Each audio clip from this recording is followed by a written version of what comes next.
Hello ಕರ್ನಾಟಕದ ಜನತೆ, welcome back to update Kannada 360 channel. So ಇವತ್ತಿನ ವಿಡಿಯೋದಲ್ಲಿ ನಾನು ಗೃಹಲಕ್ಷ್ಮಿ ಯೋಜನೆ 6ನೇ ಕಂತಿನ ಹಣ ಪಡ್ಕೊಳೋಕ್ಕಿಂತ ಮುಂಚೆ ಒಂದು ಸರ್ಕಾರ ಈಗ ರೀಸೆಂಟಾಗಿ ಬಿಟ್ಟಿರೋ ಒಂದು ಅಪ್ಡೇಟ್ ಅಥವಾ ಚೇಂಜಸ್ನ ನೀವೆಲ್ಲ ಮಾಡ್ಕೋಬೇಕು.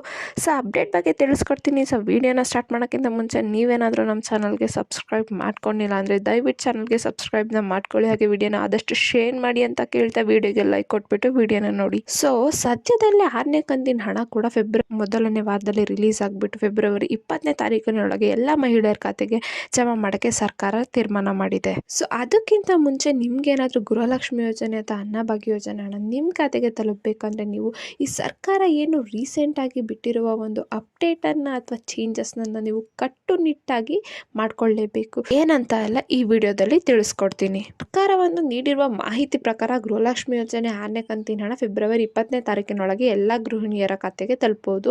ಸೊ ಆದರೆ ಮುಂದಿನ ಕಂತಿನ ಹಣ ನಿಮ್ಮ ಬ್ಯಾಂಕ್ ಅಕೌಂಟ್ಗೆ ಬರಬೇಕು ಅಂದರೆ ನೀವು ಈ ಕೆಲಸ ಅಂದರೆ ಈ ಅಪ್ಡೇಟನ್ನು ನೀವು ಮಾಡ್ಕೊಳ್ಳೇಬೇಕು. ಎಲ್ಲ ಮಹಿಳೆಯರು ಕೂಡ ಯಾರ್ಯಾರೆಲ್ಲ ಗೃಹಲಕ್ಷ್ಮಿ ಯೋಜನೆಯ ಹಣವನ್ನು ಪಡ್ಕೊತಿದ್ದೀರಾ, ಸೊ ಅಂಥವರೆಲ್ಲರೂ ಕೂಡ ನಿಮ್ಮ ಬ್ಯಾಂಕ್ ಖಾತೆಗೆ NPCIನ ಮಾಡಿಸ್ಕೊಳೋದನ್ನ ಸರ್ಕಾರ ಕಡ್ಡಾಯವಾಗಿ ಮಾಡಿದೆ ಇವಾಗ. So national payment corporation of India NPCI mapping ಮಾಡಿಸೋದನ್ನು ಸರ್ಕಾರ ಕಡ್ಡಾಯ ಮಾಡಿದೆ.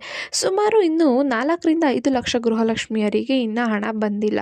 ಸೊ ಅಂಥವ್ರನ್ನೆಲ್ಲ ಐಡೆಂಟಿಫೈ ಮಾಡಿಬಿಟ್ಟು ಅಂಥವ್ರ ಖಾತೆಗೂ ಹಣ ಹಾಕಬೇಕು. ಯಾವ ಗೃಹಲಕ್ಷ್ಮಿಯರು ಕೂಡ ವಂಚಿತರಾಗಬಾರ್ದು ಈ ಯೋಜನೆಯಿಂದ ಅಂದ್ಬಿಟ್ಟು ಈ ಸರ್ಕಾರ ಅಪ್ಡೇಟನ್ನು ತಂದಿದೆ. ಸೊ ಈ NPCIನ ಮಾಡಿಸ್ಕೋಬೇಕು, ಲಿಂಕ್ ಮಾಡಿಸ್ಕೋಬೇಕು ಅಂದರೆ ಏನೇನೆಲ್ಲ ಮಾಡಬೇಕು, ಯಾವ್ಯಾವೆಲ್ಲ ಡಾಕ್ಯುಮೆಂಟ್ಸ್ ಬೇಕಂತ ಈ ವಿಡಿಯೋದಲ್ಲಿ ತಿಳಿಸ್ತಾ ಇದ್ದೀನಿ. ಸೊ ವಿಡಿಯೋನ ಸ್ಕಿಪ್ ಮಾಡದೆ ಕೊನೆವರೆಗೂ ನೋಡಿ. ಸರ್ಕಾರ ತಿಳಿಸಿದ ಎಲ್ಲ ಚೇಂಜಸ್ನು ಎಲ್ಲರೂ ಮಾಡಿಸಿಲ್ಲ. ಇನ್ನು KYC ಮಾಡಿಸಿಲ್ಲ ಸುಮಾರು ಲಕ್ಷಾಂತರ ಮಹಿಳೆಯರು, ಇನ್ನು ಆಧಾರ್ ಸೀಡಿಂಗ್ನ ಮಾಡಿಸಿಲ್ಲ, ಇನ್ನು ಲಕ್ಷಾಂತರ ಮಹಿಳೆಯರ ಬ್ಯಾಂಕ್ ಅಕೌಂಟು ಆ್ಯಕ್ಟಿವ್ ಇಲ್ಲ.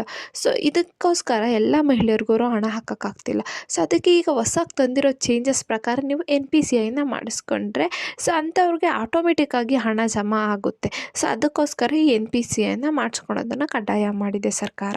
ನೀವು NPCIನ ಲಿಂಕ್ ಮಾಡಿಸ್ಬೇಕಂದ್ರೆ ನೀವು ಯಾವ್ಯಾವ ಬ್ಯಾಂಕ್ ಖಾತೆಗೆ ಹಣ ಬರ್ತಿದೆಯಲ್ಲ ಸೊ ಆ ಬ್ಯಾಂಕಿಗೆ ಹೋಗಿಬಿಟ್ಟು ನೀವು ಅಲ್ಲಿರೋ ಸಿಬ್ಬಂದಿ ವರ್ಗಗಳನ್ನ ಕೇಳಬೇಕು, ನೀವು ನಮ್ಮ ಬ್ಯಾಂಕ್ ಖಾತೆಗೆ NPCIನ ಮಾಡಿಸ್ಕೊಡಿ ಅಂತ. ಸೊ ಮಾಡಿಸ್ಕೊಡೋದು ಏನೇನು ನೀವು ಡಾಕ್ಯುಮೆಂಟ್ಸ್ನ ತಗೋಬೇಕು ಅಂದರೆ ಬ್ಯಾಂಕ್ ಪಾಸ್ಬುಕ್ಕು ಮತ್ತು ಆಧಾರ್ ಕಾರ್ಡ್ನ ತಗೊಂಡು ಹೋಗಬೇಕಾಗುತ್ತೆ. ನೀವು ಅಲ್ಲಿ ನಿಮಗೆ ಒಂದು ಅರ್ಜಿನ ಕೊಡ್ತಾರೆ, NPCIನ ಮಾಡಿಸ್ಕೊಳ್ಳೋ ಒಂದು ಫಾರ್ಮ್ನ ಕೊಡ್ತಾರೆ. ಆ ಫಾರ್ಮ್ನ ನೀಟಾಗಿ ಯಾವುದೇ ಡಾಕ್ಯುಮೆಂಟ್ಸು ಮಿಸ್ ಆಗ್ದಂಗೆ ಫಿಲ್ ಮಾಡಿಬಿಟ್ಟು ಅವ್ರಿಗೆ ಕೊಡಿ, ಆಯಿತಾ. ಸೊ ಕೊಟ್ಟು ಒಂದು 15 ದಿನದೊಳಗೇ ನಿಮ್ಮದೆಲ್ಲ ಅಪ್ಡೇಟ್ ಆಗಿಬಿಟ್ಟು ನೆಕ್ಸ್ಟ್ ಕಂತಿನ ಹಣ ಪಡ್ಕೊಳ್ಳಲು ನಿಮಗೆ ಸಾಧ್ಯ ಆಗುತ್ತೆ. ಇಲ್ಲ ಅಂದರೆ ಯಾವುದೇ ಕಾರಣಕ್ಕೂ 6ನೇ ಕಂತಿನ ಹಣನ DBT ಅವರು ಪುಷ್ ಮಾಡಲ್ಲ ನಿಮಗೆ. ಸೊ ದಯವಿಟ್ಟು ಯಾರ್ಯಾರೆಲ್ಲ ಇನ್ನು NPCIನ ಮಾಡಿಸ್ಕೊಂಡಿಲ್ಲ ದಯವಿಟ್ಟು NPCIನ ಮಾಡಿಸ್ಕೊಳ್ಳಿ. ಯಾಕಂದರೆ ಪ್ರತಿ ಸಲನೂ ಹಣನ ಹಾಕಬೇಕಂದ್ರೆ ಪ್ರತಿ ಕಂತಿನ ಹಣನೂ ಹಾಕಬೇಕಾದ್ರೆ DBT ಅವರು ನಿಮ್ಮ ಅರ್ಜಿನ ವೆರಿಫೈ ಮಾಡ್ತಾರೆ. ಈಗ ತಿಳಿಸಿರೋ ಯಾವುದೇ ಒಂದು ಅಂದರೆ KYC ಆಗಿರಲಿ, ಆಧಾರ್ ಸೀಡಿಂಗ್ ಆಗಿರಲಿ, ನಿಮ್ಮ ಬ್ಯಾಂಕ್ ಖಾತೆಗೆ ಮೊಬೈಲ್ ನಂಬರ್ ಲಿಂಕ್ ಆಗಿರಲಿ ಅಥವಾ ಈಗ ತಂದಿರೋ ಹೊಸ ರೂಲ್ಸು NPCIನ ಮಾಡಿಸ್ಕೊಂಡಿಲ್ಲ ಅಂದರೆ ಅಂಥವ್ರಿಗೆ ಹಣ ಬರಲ್ಲ. ಸೊ ದಯವಿಟ್ಟು ಯಾರ್ಯಾರೆಲ್ಲ ಇನ್ನು NPCI ಮಾಡಿಸ್ಕೊಂಡಿಲ್ಲ, KYC ಮಾಡಿಸ್ಕೊಂಡಿಲ್ಲ, ಆಧಾರ್ ಸೀಡಿಂಗ್ನ ಮಾಡಿಸ್ಕೊಂಡಿಲ್ಲ ಅಂದರೆ ಎಲ್ಲ ಮಹಿಳೆಯರು ಮಾಡಿಸ್ಕೋಬೇಕಂತ ಕೇಳ್ಕೊತೀನಿ.